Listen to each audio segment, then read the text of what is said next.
Aujourd'hui, Disneyland Paris est la première destination touristique d'Europe. Chaque année, des millions de visiteurs franchissent ses portes. Le complexe emploie des dizaines de milliers de personnes et génère des milliards d'euros. Mais ce que l'on oublie souvent, c'est que la création de Disneyland Paris a été tout sauf un conte de fées. Derrière les châteaux et les parades se cache une histoire faite de tensions politiques, Un accord obtenu après 15 mois de négociations difficiles entre Français et Américains. de conflits sociaux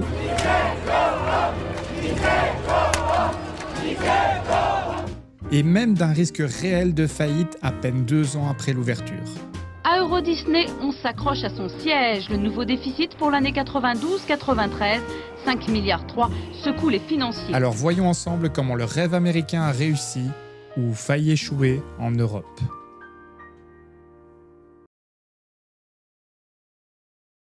Pour comprendre Disneyland Paris, il faut remonter en 1955 en Californie. À cette époque, les parcs d'attractions existent déjà, mais ils ressemblent plus à des sortes de fêtes foraines permanentes, bruyantes, mal entretenues et très peu thématisées. Walt Disney, lui, a une vision radicalement différente. I felt that there should be something built, some kind of an amusement enterprise built where that the parents and the children could have fun together. Il veut créer un endroit propre, immersif et narratif. Un endroit où les visiteurs ne viennent pas juste faire un manège, mais vivre une histoire. Alors le 17 juillet 1955, il ouvre Disneyland à Anaheim. To all who come to this happy place, welcome. Disneyland is your land. Here age relives fond memories of the past. And here youth may savor the challenge and promise of the future. Malgré une première journée chaotique, connue maintenant sous le nom de Black Sunday, le parc connut rapidement un succès phénoménal. Pour la première fois, un parc d'attractions devenait une destination touristique majeure. Fort de ce succès, Disney reproduira la formule. En 1971, Walt Disney World ouvre en Floride. Et en 1983, Tokyo Disneyland devint le premier parc Disney en dehors des États-Unis. Et son succès changera la stratégie de toute l'entreprise.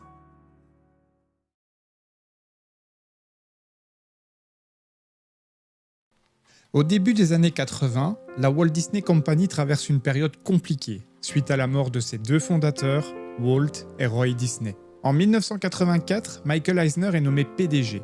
Très vite, il imposera une nouvelle vision. Pour lui, la Disney Company doit devenir un acteur mondial du divertissement. Et cela passe par 3 axes majeurs. Relancer la production cinématographique, développer les parcs existants et surtout s'internationaliser massivement. Et le succès fulgurant de Tokyo Disneyland confirme son intuition. Le modèle Disney fonctionne à l'international.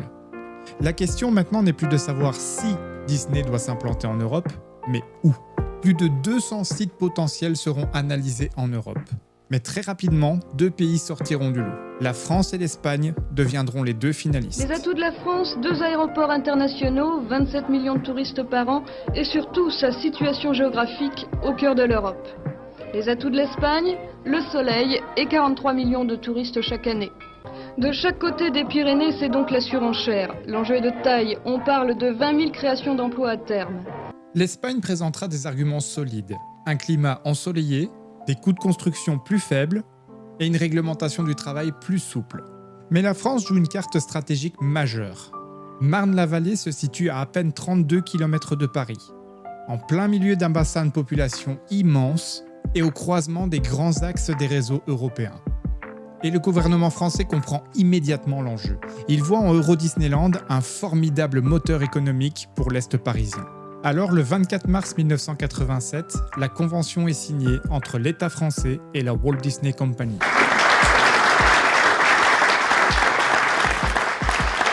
This agreement with the Walt Disney Company is a very, very interesting contract and affair. I'm sure it will be a great success because it's Disney Company and because it's France. Le projet est colossal. Des milliards d'investissements, des dizaines de milliers d'emplois annoncés et une ville nouvelle à développer. Mais dès l'annonce officielle, la controverse éclate. Euro Disneyland est né, en tout cas l'acte a été signé ce matin par le Premier ministre et le président de la Walt Disney Productions, Michael Eisner. Ce parc sera donc situé à une quarantaine de kilomètres à l'est de Paris, à Marne-de-la-Vallée. Nous reviendrons dans un instant sur l'historique du projet et ce qu'il va développer, et puis sur la colère des forains aussi qui se sentent menacés, mais qui ont en partie obtenu satisfaction de Jacques Chirac ce matin, au moment de la signature d'ailleurs.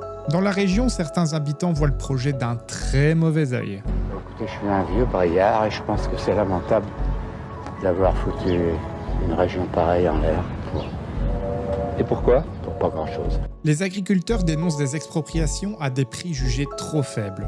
Mais la plus sévère des critiques viendra des intellectuels qui parleront d'un impérialisme culturel américain. Le terme Tchernobyl culturel apparaîtra même dans la presse.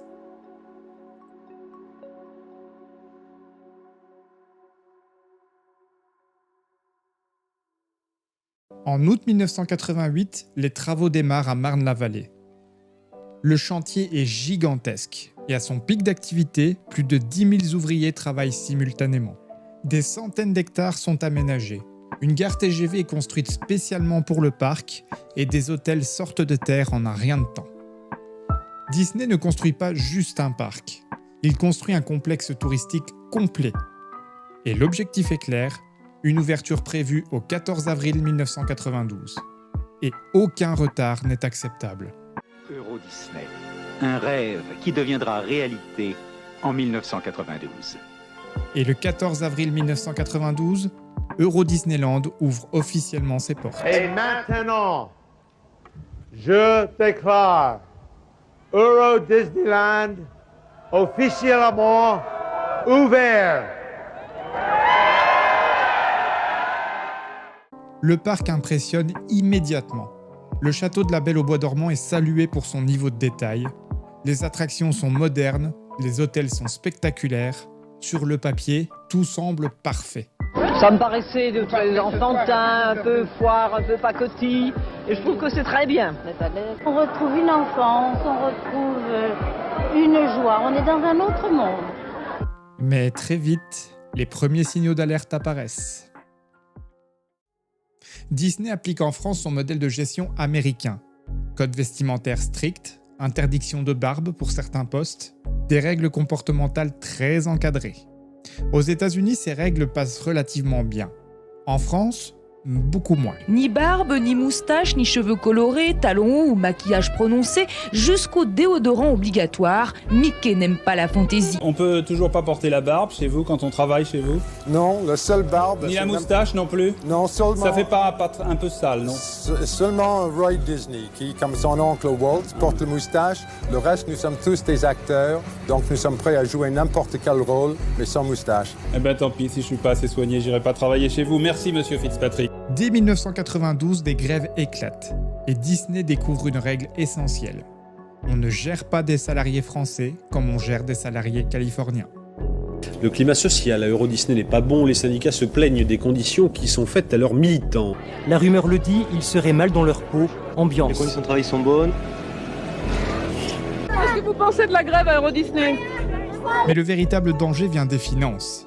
Les visiteurs restent moins longtemps, dépensent moins en restauration et réservent moins d'hôtels que prévu. Le taux d'occupation global en 93 est de 55%, quasiment le même que nationalement, mais très inférieur à celui de Paris, 72%. Face à la crise, une restructuration massive est mise en place. Les banques renégocient la dette, Disney augmente son implication financière et les conditions d'exploitation sont assouplies. Et la totalité des banques qui ont prêté de l'argent à Euro Disney sont réunies depuis cet après-midi afin de se prononcer sur ce plan de sauvetage. Alors comment en est-on arrivé là ? Le parc accuse, nous le savons, 21 milliards de dettes, mais la fréquentation n'est pas en cause. Suite à la restructuration, Euro Disneyland change de nom. En 1994, il devient officiellement Disneyland Paris. Un changement loin d'être anodin. Euro Disneyland évoquait une destination beaucoup trop abstraite, alors que Disneyland Paris capitalise sur l'image mondiale de la capitale française. Progressivement, la fréquentation remonte, mais la situation restera fragile pendant plusieurs années.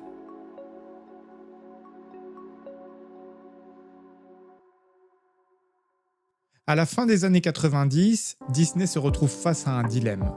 Lors de la signature des accords avec l'État français, l'entreprise s'était engagée à ouvrir un second parc.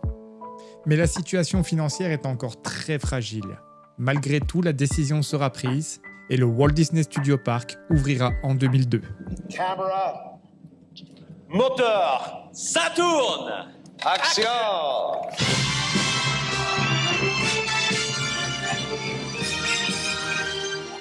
Le problème, c'est que le budget est fortement réduit. À son ouverture, le parc proposera très peu d'attractions, des zones très peu thématisées et une superficie très limitée. Et les critiques seront immédiates. Les visiteurs jugent le parc incomplet et pendant plusieurs années, les Walt Disney Studios resteront le maillon faible du resort parisien. Mais malgré ces difficultés, Disneyland Paris va progressivement se stabiliser. Les années 2000 et 2010 verront arriver de nouvelles attractions, des rénovations majeures et une stratégie marketing mieux adaptée aux Européens. Mais le véritable tournant interviendra en 2017. Cette année-là, la Walt Disney Company rachètera la totalité du capital d'Euro Disney. Leur contrôle sera alors total et les investissements repartiront à la hausse.